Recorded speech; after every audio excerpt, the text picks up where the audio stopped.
साथियों सभी को दीपावली की हार्दिक शुभकामनाएं। साथियों आप सभी का हमारे अपने YouTube चैनल स्मार्ट क्लासेस 2.0 पर हार्दिक स्वागत है। साथियों आज हम फिर से आपके लिए एक नया मॉडल पेपर लेकर आए हैं। मॉडल पेपर संख्या 10 हिंदी भाषा का ये मॉडल पेपर है जो रीट मुख्य परीक्षा के तहत ये एग्जाम में ये क्वेश्चन है वो भी देखने को मिल सकते हैं। साथियों तो इन जो 30 क्वेश्चन है इनको ज़रूर देखिएगा और अपने मित्रों के साथ भी शेयर कीजिएगा इस वीडियो को। तो साथियों शुरू करते हैं। पहला क्वेश्चन है, रचना के आधार पर वाक्य के भेद होते हैं। तो साथियों बताइए रचना के आधार पर जो वाक्य के भेद होते हैं वो कितने होते हैं। तो साथियों इसका राइट आंसर हो जाएगा 3 भेद। रचना के आधार पर 3 प्रकार के भेद होते हैं। तो साथियों आगे क्वेश्चन है, कौन सरल वाक्य, यानी 3 भेद में सरल वाक्य, मिश्रित वाक्य और संयुक्त वाक्य हो जाता है। आगे क्वेश्चन है, कौन सरल वाक्य है, ये बताना है। सरल वाक्य बताना है इनमें से कौन सा है। उसने आज सुबह दूध पिया, गिलास नीचे गिरा और टूट गया, मैंने समझाया और वह बात मान गया, वह ऐसे चल रही थी जैसे कोई बीमार चलता हो। बताइए कौन सा इसका राइट आंसर होगा। तो साथियों राइट आंसर हो जाएगा सरल वाक्य का, उसने आज सुबह दूध पिया। आगे क्वेश्चन है, पाठ्य पुस्तक की विषय वस्तु का प्रस्तुतिकरण नहीं होना चाहिए। तो साथियों किस प्रकार प्रस्तुतिकरण नहीं होना चाहिए पाठ्य पुस्तक की विषय वस्तु का, बताइए। तो साथियों कठिन से सरल की ओर नहीं होना चाहिए बल्कि सरल से कठिन होना चाहिए। आगे क्वेश्चन है, भाषा प्रयोगशाला में नहीं होता है। क्या नहीं होता साथियों भाषा प्रयोगशाला में। तो साथियों मोबाइल फोन है वो भाषा प्रयोगशाला में नहीं होता है, बल्कि और कौन कौन होते हैं, microphone, tape recorder, video recorder, ये भाषा प्रयोगशाला में होते हैं। आगे क्वेश्चन है, उच्चारण कौशल की परीक्षा किससे ली जाती है, किससे ली जा सकती है। तो बताइए उच्चारण कौशल की परीक्षा वो किससे ली जा सकती है साथियों। तो साथियों इसका राइट आंसर हो जाएगा मौखिक परीक्षा। उच्चारण कौशल की परीक्षा है वो मौखिक परीक्षा से ली जा सकती है। आगे क्वेश्चन है साथियों,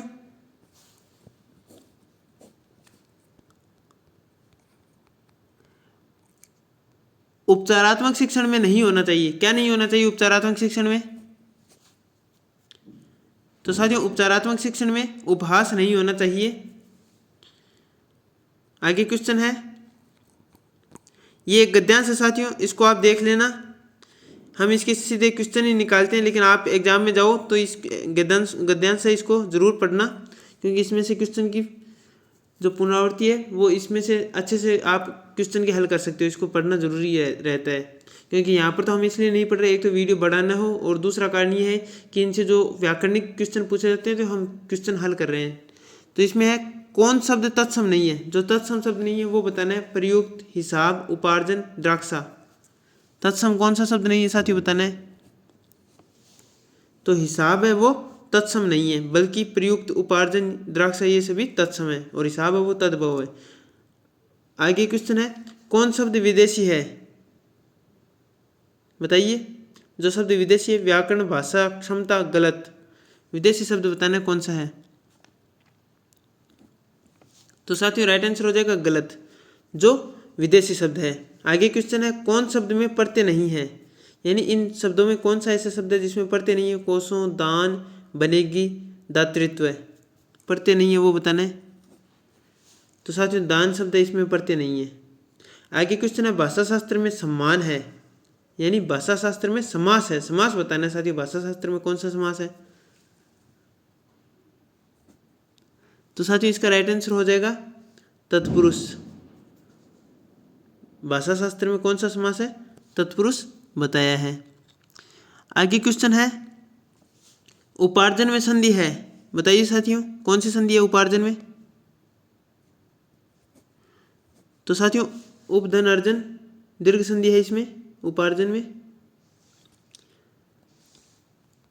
आगे क्वेश्चन है, क्योंकि वे सहज हो सके में सर्वनाम है। तो साथियों बताइए क्योंकि वे सहज हो सके में कौन सा सर्वनाम है। वे, क्योंकि, सके, इनमें से कोई नहीं। बताइए राइट आंसर क्या होगा।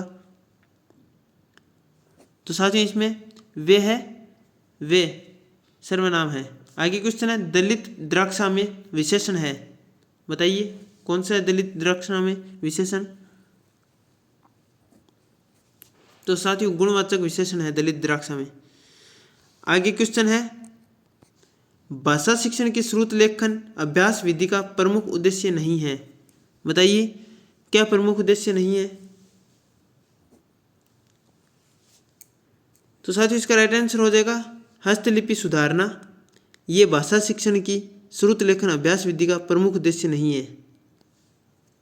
लेकिन जो प्रमुख उद्देश्य उनकी बात करें तो वर्तनी दोष दूर करना, शुद्ध लेखन की क्षमता का विकास करना, नवीन शब्दों का ज्ञान प्राप्त करना, ये सभी श्रुत लेखन अभ्यास विधि के प्रमुख उद्देश्य है। आगे क्वेश्चन है, भाषा शिक्षण की सूत्र विधि का मूल स्रोत कौन भाषा है। बताइए कौन भाषा है। तो साथियों भाषा शिक्षण की सूत्र विधि का जो मूल स्रोत भाषा है वो संस्कृत भाषा है। आगे क्वेश्चन है, लेखन और उच्चारण के लिए अनुकरण विधि उपयोगी है। बताइए किस स्तर पर है। लेखन और उच्चारण के लिए जो अनुकरण विधि है वो उपयोगी किस स्तर पर है। बताइए। तो साथियों ये प्रारंभिक स्तर पर है। आगे क्वेश्चन है, प्राथमिक स्तर पर वाचन का मुख्य उद्देश्य है। बताइए प्राथमिक स्तर पर वाचन का जो मुख्य उद्देश्य है वो क्या है बताना है। तो साथियों इसका राइट आंसर हो जाएगा शुद्ध उच्चारण क्षमता का विकास। आगे क्वेश्चन है, दो या अधिक उपवाक्य और तथा एवं जैसे योजकों से जुड़े हो तो कौन सा वाक्य होता है। तो बताइए साथियों, और तथा एवं जैसे योजकों से जुड़े हुए वाक्य होते हैं वो कौन से वाक्य होते हैं। तो साथियों संयुक्त वाक्य कहलाते हैं। आगे क्वेश्चन, आस्तीन का मुहावरे का अर्थ है। आस्तीन का आगे रिक्त स्थान है। बताइए साथियों आस्तीन का क्या होता है। मुहावरा पूर्ण करें तो साथियों आस्तीन का सांप होता है। सांप इसमें राइट आंसर हो जाएगा। आगे क्वेश्चन है, विज्ञान के नित्य नए आविष्कारों को देखकर आम आदमी आश्चर्य से क्या हो जाता है। बताइए साथियों विज्ञान के नित्य नए आविष्कारों को देखकर आम आदमी आश्चर्य से क्या हो जाता है। बताइए राइट आंसर। तो साथियों आश्चर्य से दांतों तले अंगुली दबा लेता है। आगे क्वेश्चन हिंदी में कारक है। तो हिंदी में कारकों की संख्या बतानी साथियों, कितने कारक है हिंदी में। तो साथियों हिंदी में जो कारक है वो 8 कारक है। आगे क्वेश्चन देखते हैं,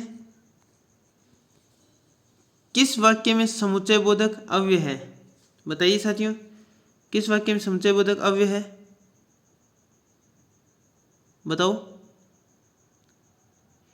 तो साथियों बिजली चली गई और गर्मी लगने लगी, इसमें समुच्चय बोधक अव्यय है। आगे क्वेश्चन है, ये साथियों एक पद्यांश है, इसको पढ़ना है और इसके आधार पे ही क्वेश्चन के हल कर आंसर देने हैं। तो साथियों हम इसको पढ़ नहीं रहे, हम सीधे ही आंसर कर रहे हैं। आप इनको पढ़ लेना इस गद्यांश को अच्छे से। तो साथियों देखिए क्वेश्चन है, इस पद्यांश का केंद्रीय भाव है।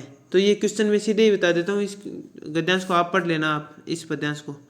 तो इसका पूछा है इस पद्यांश का केंद्रीय भाव है, तो केंद्रीय भाव बताना साथियों क्या होगा। तो साथियों केंद्रीय भाव वो होगा जीवन की आपाधापी में, ये इसका केंद्रीय भाव होगा। आगे क्वेश्चन है, अपने अपने दे ले का आशय है। तो साथियों अपने अपने दे ले का आशय है वो है इसमें स्वार्थ साधना। आगे क्वेश्चन है, हक्का बक्का से किसका ध्वनि साम्य है। हक्का बक्का से किसका ध्वनि साम्य है बताना है साथियों। तो साथियों इसका राइट आंसर हो जाएगा बोचक का रहना, बोनचक का होना, इस प्रकार से। आगे क्या क्वेश्चन है, इस काव्यांश में चित्रण है।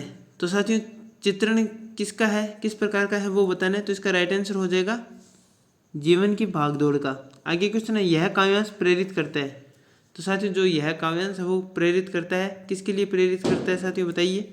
तो इसका राइट आंसर हो जाएगा आत्मावलोकन के लिए प्रेरित करता है, यानी स्वयं में झांकने को प्रेरित करता है। इस प्रकार साथियों हमने ये 30 क्वेश्चन देखे हैं।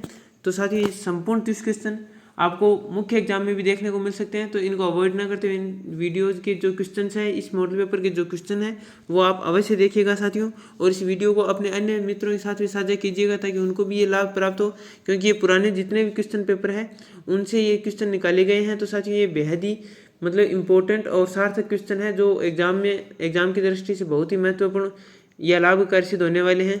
तो साथियों इसी आशा से हम एक नए वीडियो के साथ मिलेंगे। तो साथियों आप चैनल पर पहली बार विजिट कर रहे हैं तो चैनल को सब्सक्राइब कीजिए और आपको ये वीडियो अच्छा लगे तो लाइक कीजिएगा, अपने मित्रों के साथ साझा कीजिएगा। और साथियों फिर से आप सभी को एक बार दीपावली की बहुत सारी ढेरों सारी हार्दिक शुभकामनाएं। और साथियों मिलते हैं इसी प्रकार एक वीडियो के साथ। जय हिंद, जय भारत।